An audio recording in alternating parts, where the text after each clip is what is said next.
and welcome to the third part of Musical Soundbites, Carnival of the Animals with the Singapore Symphony Orchestra. It's Jessica here with you again today, looking forward to seeing who we will hear from at the Carnival.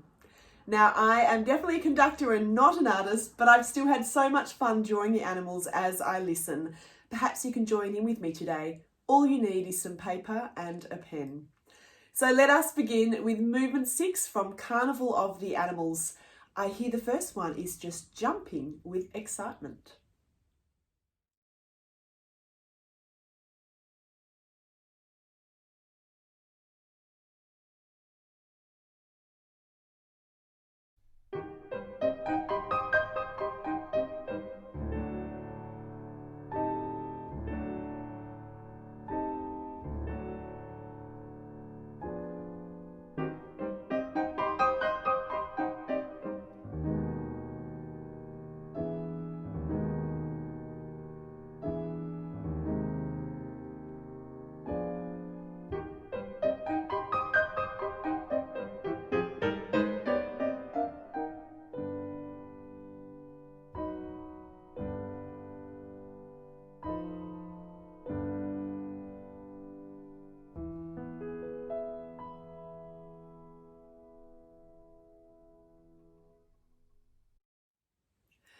It's my bouncy Australian friend, the kangaroo.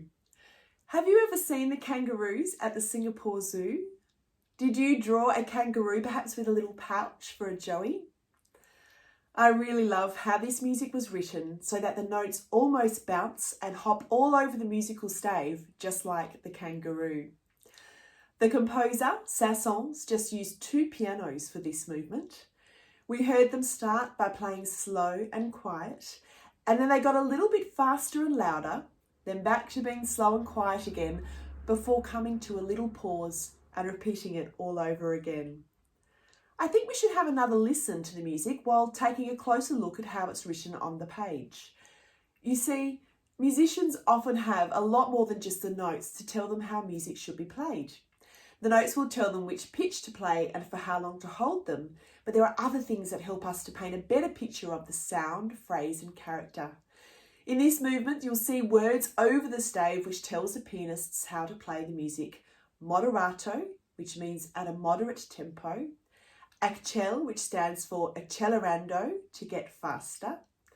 And then a rit, or ritardando, which is where the music gradually decreases in speed again.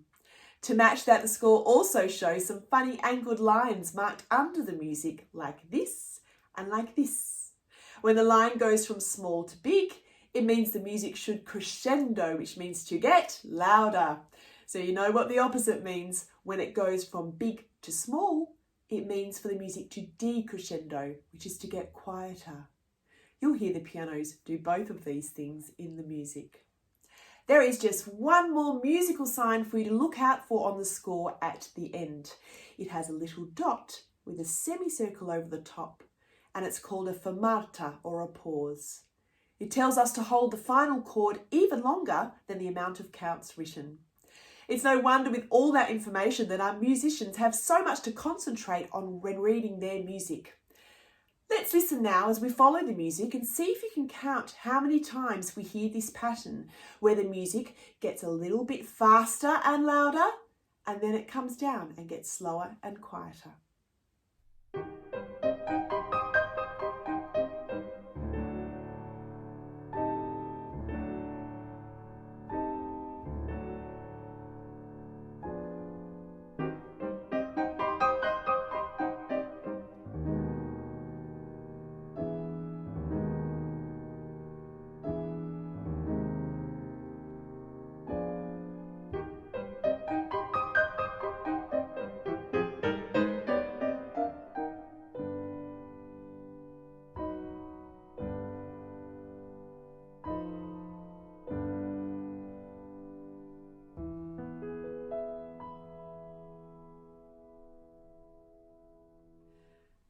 Did you count how many times we heard the music get faster and louder and then slower and quieter? Saint-Saëns wrote that musical phrase 3 times. The last one was a little bit longer than the others. Well, after all that bouncing around by our kangaroos, I wonder who we will hear from next.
I felt so calm listening to this music. Did you? It was like I was actually in the aquarium, which of course is the title of this movement.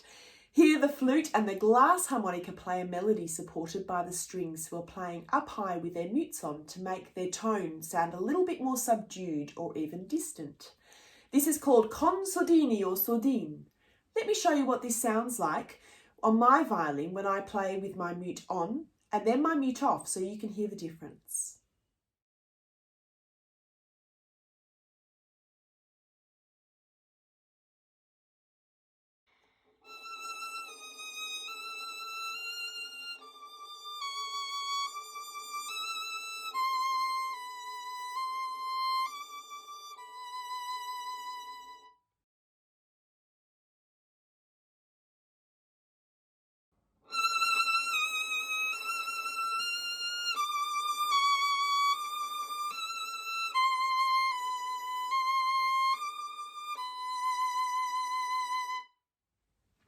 Underneath the melody, the two pianos play glittering running arpeggios, which we sometimes call an ostinato, meaning a phrase of music that keeps repeating itself in a pattern.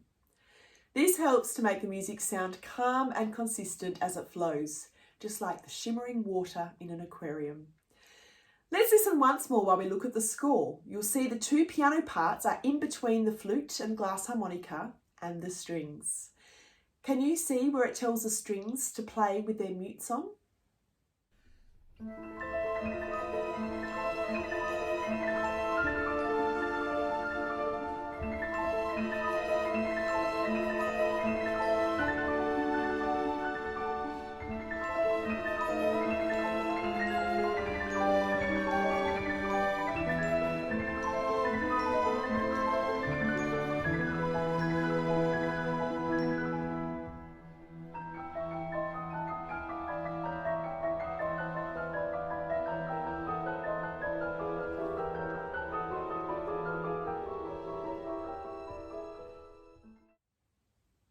It's time to hear our final movement for today.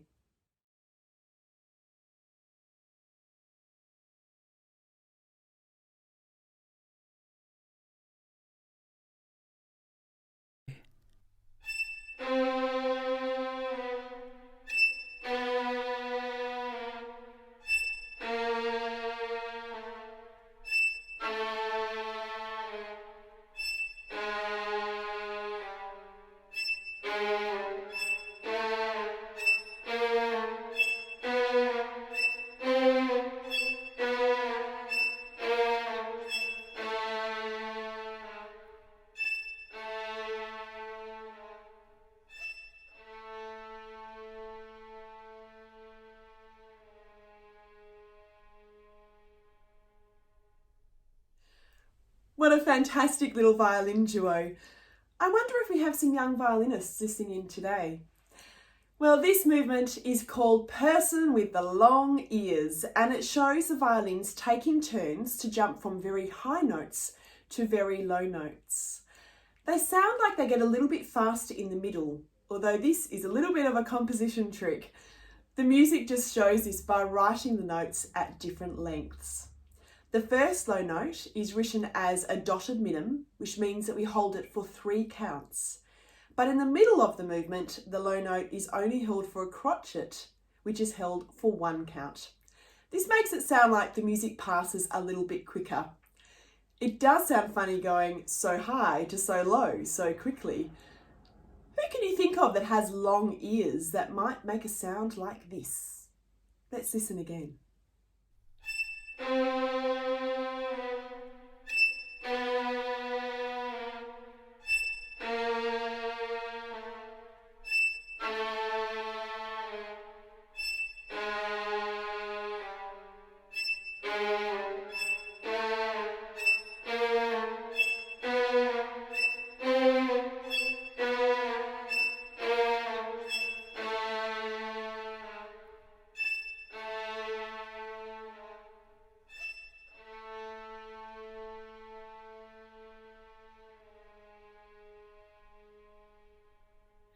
Of course, our 2 violins are doing an excellent job of sounding like the donkey. The big jumps and shifts up and down the strings sound a bit like an Eeyore from the donkey with its long ears. What a lot of fun we had exploring our animals for today with music played so beautifully by members of the Singapore Symphony Orchestra. Which was your favourite movement? Was it the bouncing kangaroo, the shimmering sounds of the aquarium, or the person with the long ears, our braying donkey? I would love to see your drawings, and so would the musicians who played for you from the Singapore Symphony Orchestra. You can also send me any of your musical questions to this email, outreach@sso.org.sg. Until then, I'll see you all next time for more musical soundbites.